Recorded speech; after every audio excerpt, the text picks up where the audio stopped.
જય શ્રી કૃષ્ણ મિત્રો. આવતી 16 જુલાઈ અને ગુરુવારના રોજ ભગવાન જગન્નાથની પવિત્ર રથયાત્રાનો મહાપર્વ ઉજવાશે. ભારતના જુદા જુદા સ્થળોએથી અનેક મંદિરોમાંથી આ રથયાત્રા નીકળતી હોય છે. પરંતુ ઓડિશાના પુરીમાં જે રથયાત્રા નીકળે છે તે વિશ્વ પ્રસિદ્ધ છે.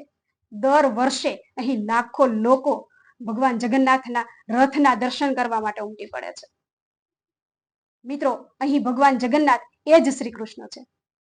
આ ભગવાન જગન્નાથ પોતાના મોટા ભાઈ બલભદ્ર, બહેન સુભદ્રા સાથે ભવ્ય રથની અંદર બેસી અને શ્રી મંદિરમાંથી નીકળી અને ગુડીચા મંદિર સુધીની યાત્રા કરે છે.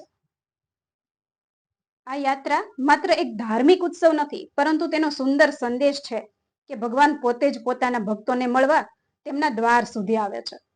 આ દિવસે લાખો ભક્તો ભગવાનના રથના દોરડા ખેંચવાનું સૌભાગ્ય મેળવે છે. માન્યતા છે કે ભક્તિભાવથી અને પૂર્ણ શ્રદ્ધાથી આ રથના દોરડાને સ્પર્શ કરવાથી અથવા ખેંચવાથી પુણ્ય તથા મોક્ષ પ્રાપ્ત થાય છે. મિત્રો, હવે વાત કરીએ જગન્નાથ મંદિર સાથે જોડાયેલા કેટલાક લોક પ્રચલિત રહસ્યોની. મિત્રો, કહેવામાં આવે છે કે જગન્નાથ મંદિરની ટોચ પર જે ધ્વજ લહેરાય છે ને, જે ધજા ફરકી રહી છે ને, તે પવનની વિરુદ્ધ દિશામાં ફરકે છે.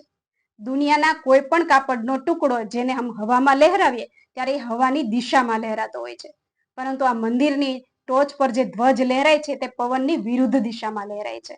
આજ સુધી કોઈ વિજ્ઞાન એ નથી જાણી શક્યું કે આવું કેમ બને છે. અને બીજી વાત એ છે કે મંદિર આટલું વિશાળ અને ઊંચું હોવા છતાં દિવસ દરમિયાન સૂર્યપ્રકાશ ગમે તેવો હોય તો પણ તેનો પડછાયો જમીન પર નથી પડતો. આ પણ એક રહસ્ય છે અને અચરજ પમાડે તેવી વાત છે. અને બીજી માન્યતા એવી પણ છે કે મંદિરના ટોચ ઉપર જે સુદર્શન ચક્ર મૂકવામાં આવ્યું છે ને, તેની બનાવટ એવી છે કે તમે પુરી શહેરના કોઈ પણ ખૂણે ઉભા રહી અને એ ચક્ર સામું જુઓ એટલે એ ચક્ર જાણે કે તમારી સામું જોતું હોય ને તેવો તમને ભાસ થાય. મિત્રો, મંદિરના મહાપ્રસાદની પણ એક વિશેષતા એ છે કે અહીં લાખો ભક્તો રોજ જમે છે, રોજ પ્રસાદ ગ્રહણ કરે છે, પરંતુ ભક્તોની શ્રદ્ધા એવી છે કે આ પ્રસાદ કોઈ દિવસ ખૂટતો નથી, ક્યારેય ઓછો નથી પડતો. અને આ જે રસોડું છે, જગન્નાથ મંદિરનું રસોડું, તે વિશ્વનું સૌથી મોટું રસોડું માનવામાં આવે છે. અને ત્યાં માટીના ઘડામાં પરંપરાગત રીતે ભોજન બનાવવામાં આવે છે. ત્યાં ઉપરા ઉપરી 7 ઘડા મૂકી અને ભોજન બનાવવામાં આવે છે.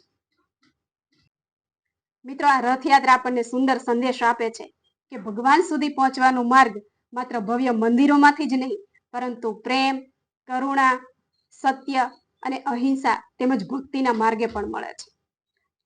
મિત્રો, આ રથયાત્રાની અંદર આપણે ભગવાન જગન્નાથના ચરણોમાં એવી પ્રાર્થના કરીએ કે હે ઈશ્વર, અમારા જીવનરૂપી રથને પણ તું સત્યના માર્ગે ચલાવજે.